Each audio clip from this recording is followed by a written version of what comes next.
একদিন এক বুড়া আসছে, নবীজি মিম্বরে বসা, বুকে হাত দিয়ে শুনলেন, ও আমার ভাইয়েরা বাবারা, ও পয়সাওয়ালারা, কান খুলে শুনেন, নবীজি মিম্বরে বসা। তো এক বুড়া আসছে, গায়ের কাপড় চোপড় নাই, মাথায় কোনো পাগড়ি নাই, তখন তো পাগড়ি ছিল মাস্ট, প্রত্যেকের মাথায় পাগড়ি থাকতো, পায়ে জুতা নাই।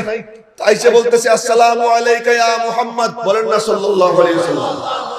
নবীজি সালামের জবাব দিবেন, নবীজি তাকাইলেন, তাকাই দেখেন বুড়ার অবস্থা ভালো না।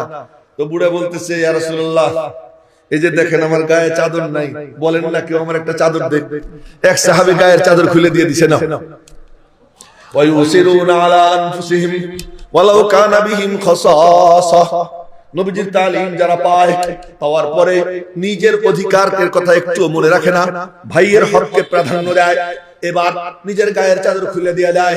এক সাহাবী তার মাথার পাগড়ি খুলে বলে, পাগড়ি নাও। আর একজন চাদর দেয়, আর একজন পায়ের জুতা খুলে বলে, নাও আমার জুতা নাও।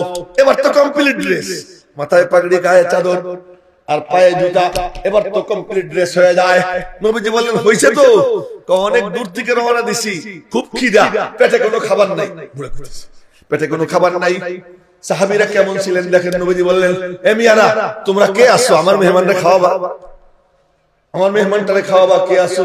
মসজিদে একজন সাহাবীও নাই যে সাহাবী বলবে যে আমি খাওয়াবো, কারো ঘরে খাবার নাই। আজকে তোমরা মুসলমান, আজকে প্রত্যেকের ঘরে ঘরে হাজার হাজার মানুষের খাবার, যাদের কল্যাণে ইসলাম, যাদের কল্যাণে আমরা দিন পাইলাম, তারা কেমন ত্যাগের কুরবানি দিবেন, যার বদৌলতে আজকে আমরা মুসলমান। একটু লক্ষ্য করেন। এবার নবীজি বললেন, কেউ নাই যে ওরে খাওয়াবা? কেউ দাঁড়ায় না। হযরত সালমান ফারসি মন হু হু করে কেঁদে উঠছে। উনি বললেন, ইয়া রাসূলুল্লাহ, আপনার মেহমানরে আমার কাছে দেন। এবার ভালো করে শুনেন, মেহমানরে সালমান ফারসি হাতে নিয়া মসজিদ থেকে বাইরে বের হইছে, রাস্তায় দাঁড়াইয়া বলে, হাদা দাইফু রাসূলিল্লাহ মান ইউযিফুহু, আল্লাহর রাসূলের মেহমান, আসনি কেউ তার মেহমানদারি করবা। কোন দিক থেকে কোনো আওয়াজ আসে না। বলতে বলতে শেষ পর্যন্ত মনে মনে বলে, কেউ যখন সাড়া দেয় না, তো ফাতেমার দরওয়াজায় গিয়ে হুঙ্কার দেই। হযরত ফাতেমা তো জাহরার দরওয়াজায় গিয়ে দাঁড়াইয়া বলতেছে, হাদা দাইফু রাসূলিল্লাহ, এই যে নবীজির মেহমান, মাইয়ুজিফুহু, কে তারে খাওয়াবা। ফাতেমা দেখে তার ঘরে একটু আটাও নাই, একটা পয়সাও নাই, দুই চোখ দিয়ে পানি পড়ে। সালমান তিনবার আওয়াজ দিছে। সালমানের আওয়াজ শুনা ফাতেমা ভিতর থেকে বলতেছেন, সালমান, জি সাহেব জাদি, আপনি আমার দরওয়াজার কাছে আসেন। দরওয়াজার কাছে গেছে। হযরত ফাতেমা একটা চাদর ভাঁজ কইরা, লক্ষ্য করেন, একটা চাদর ভাঁজ কইরা ওই চাদর দরওয়াজার ফাঁক দিয়ে দিয়ে বলে, সালমান এই চাদরটা নেন। ওই যে দোকানদার, মুদি দোকানদার আছে ইহুদি শামউন, ওই শামউনের দোকানিয়া চাদরটা দিয়ে বলবেন যে ফাতেমা চাদর পাঠাইছে, চাদরটা রাখো, কিছু আটা দাও, ওই আটা নিয়ে আসেন, আমি আমার আব্বার মেহমানকে রুটি বানাইয়ে খাওয়াবো। হযরত সালমান ফারসি ওই চাদর নিয়ে গেছেন। ওই চাদর নিয়া ইহুদি শামউনের দোকানে দিয়ে বলতেছেন, চাদরটা নাও, বিনিময়ে কিছু আটা দাও। শামউন ওই চাদর দেখে বলে, কার চাদর? দেখে না, কার চাদর, কিসের চাদর? মানুষ পয়সা দিয়ে আটা নেয়, তুমি চাদর নিয়ে আসছো কেন?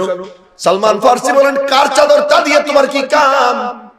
তুমি বিক্রেতা, আমি ক্রেতা, আমি তোমাকে মূল্য দিছি, আটা দাও। কয়, না না না, এমন বিক্রেতা আমি না, চাদরের কাহিনী না বললে আটা দিব না, চাদরের কাহিনী না বললে আটা দিব না।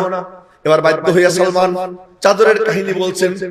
এখন শামউন কি বলে শোনেন, কিতাবে যা দেখেছি সত্য দেখেছি, লোক মুখে যা শুনেছি সত্য শুনেছি। কিতাবে যা দেখেছি সত্য দেখেছি, লোক মুখে যা শুনেছি সত্য শুনেছি। মুহাম্মদ নিজেও দাতা হবেন, তার সন্তানও দাতা হবে। বলেন না সাল্লাল্লাহু আলাইহি ওয়াসাল্লাম। যে কিতাবে পড়েছি, মানুষের মুখে শুনেছি, নবীজির নাম নিয়ে বলে তিনি নিজেও দাতা হবেন, তার সন্তানও দাতা হবে।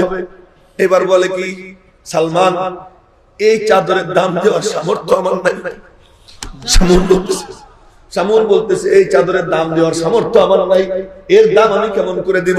সাত আসমান জমিন মিলাইলেও তো এই চাদরের দাম হয় না। আপনি যান যান, এই চাদর নিয়ে সাইয়েদাকে দিয়ে বলবেন, আজ